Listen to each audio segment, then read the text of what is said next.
Well, welcome back as we talk with one of those Eagles players who has re-signed for the 2020-2021 season, and that would be forward Ryan Wagner. Joined us here this afternoon. And Ryan, thanks so much for joining us. How's your summer been? I know it's been different, but how has that gone for you? Yeah, it's been very different, honestly.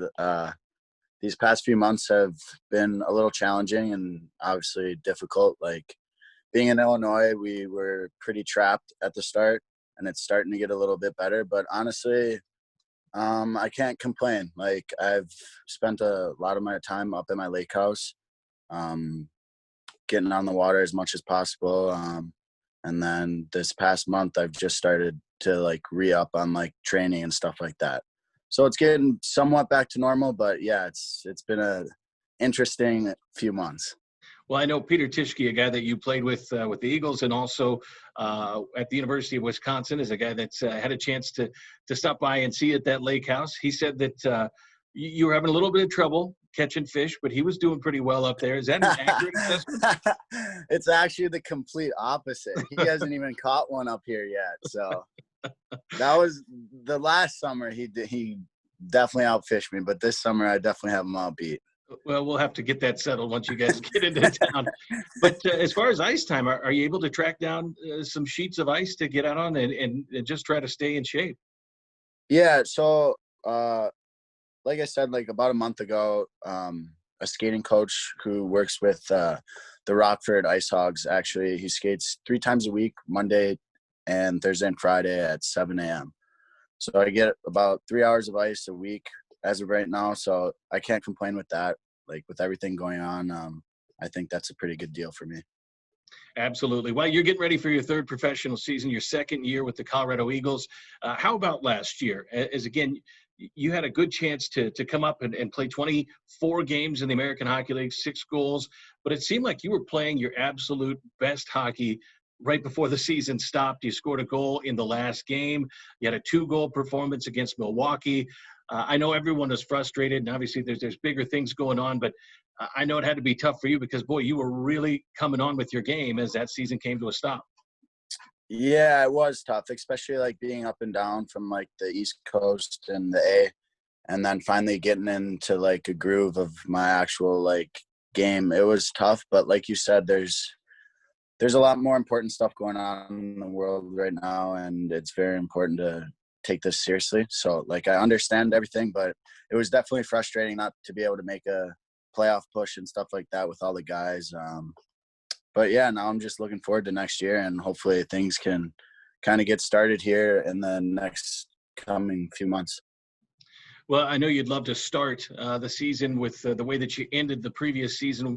What was it that you saw that just kind of put you into that groove? And I know sometimes it's, just having that chemistry with the line mates that you're with. Sometimes you just are finally putting everything together that you wanted to from the start of the year. What was it you saw that allowed you to find that nice groove? Honestly, I thought it had a lot to do with the coaching staff. I thought they helped me when I was down in the coast. They helped me when I got called up, and it was just like it gave me the confidence that I needed, I thought. And like you said, like once I got rolling, I was in my groove and I was playing my best hockey, and that's the hockey I want to play. But yeah, I'd have to give a lot of that credit to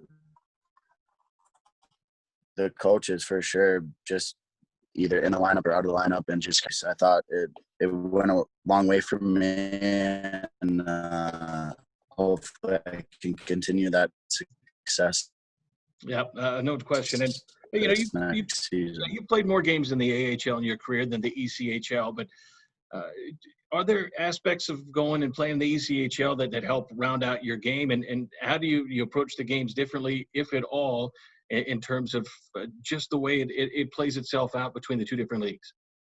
Um, yeah, I would say you have a lot more time with the puck in the East Coast, and the game happens a little bit slower. So in a sense, you almost get more confidence down there, and you get to handle the puck more than you would in like AHL games. So I thought that definitely helped me and like growing my confidence and like coming into like AHL games, like I knew what to expect. But I wouldn't say I approached the games differently. I mean, a little bit, like my mindset's a little bit different because I play a different role when I'm down there than I were to be like in the AHL. Like I'm on the power play and stuff like when I'm down with Utah. So in that like sense, I approach it a little bit differently. But I mean, it's not like I'm working any less hard when I'm down there. Like my goal is to be up with the Eagles and kind of have to do whatever it takes to be there and to stick there. Well, you come from quite a hockey family. When you look at your siblings, you have a younger brother who plays at the high school ranks. You have two sisters who both play at the NCAA level. What was that like growing up, and what's that like still right now, especially maybe when you do get a chance to get together as a family and maybe you do get a little ice time together? Yeah, so actually every Christmas, it's 2 days before Christmas, all the cousins, because my mom's one of 16. So I have like right around 60 first cousins on my mom's side. And all the cousins that play hockey, we rent ice for an hour and a half and we have a big family game. That's awesome. Great to hear. Yeah, Well, so it's a lot of fun. that's fantastic, especially when you can spend that kind of time and everybody's improving on their game, maybe a little Yeah, bit through the exactly. process. Well, let's close this out here by asking you first of all your thoughts on coming in last year, playing at the Budweiser Event Center. You had come in with the Chicago Wolves the year prior, but now playing on the home side. How was that, and how much does that again just to contribute to the overall effect of a competitor like you getting in that kind of an environment? Oh, it's incredible. Like you said, I spent my first year in Chicago and we had a good run. We got to see playoff crowds and stuff like that. And I could compare every single home game to a playoff crowd. The fans there are just unbelievable. And like you said, it does go a long way. I mean, when I'm on the ice, I don't hear it as much. Like I'm kind of in my own head, but when you're on the bench and we score or something like that, a fight breaks loose, you can just tell how excited and how into the game that the fans are. And it definitely goes a long way. Yeah, no doubt about it. Well, let's do some lightning round questions here for you. Perfect. First of all, your favorite social media app and how can fans follow you on that app? I would say Instagram. And my Instagram handle is Wags, WAGS _13. There you go. So that's how we can follow you. How about this, golf or bowling? I'm probably better at bowling, but I enjoy golf more. Fair enough. And who was the last guy that you played around with in golf from this Eagles team? It was actually last weekend I played around with Peter Tischke. Who won that? And are we going to get two different stories when I ask you? We played a scramble against one of our other buddies, but we definitely used more of my balls than his. You can say that for sure. Fair enough. How about favorite TV show? Favorite TV show that I'm watching right now or that I've watched? Let's go with both. Favorite TV show, I would say Game of Thrones. I got really into that, and I was a big fan of the whole Game of Thrones thing. Right now, I'm just about to finish the last season of Ozarks. Two good shows. Very good choices. Well, last question here for you. Who is a player grown up at the NHL level or any level that you tried to model your game after or you just love to watch? I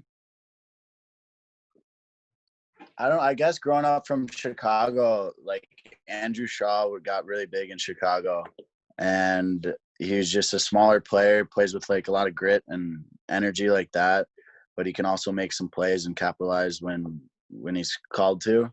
So I would say Andrew Shaw is someone that like I loved the way he played when I was growing up, when I was starting to care a lot more about hockey, and he was right there in Chicago. Well, Ryan, we appreciate this time. And again, enjoy the rest of the summer. What's left of it is now, again, get ready for this season that's hopefully quickly approaching here in the months to come. We'll look forward to seeing you back here for another season with the Colorado Eagles. Yeah, hopefully I see you sooner rather than later. And hopefully you are staying safe up there. Absolutely. And we appreciate that. And enjoy the rest of this offseason. We'll look forward to seeing you here in the next couple of months. Sounds good. Have a good rest of your summer. All right, that is Eagles forward Ryan Wagner, re-signed for the 2020-2021 season.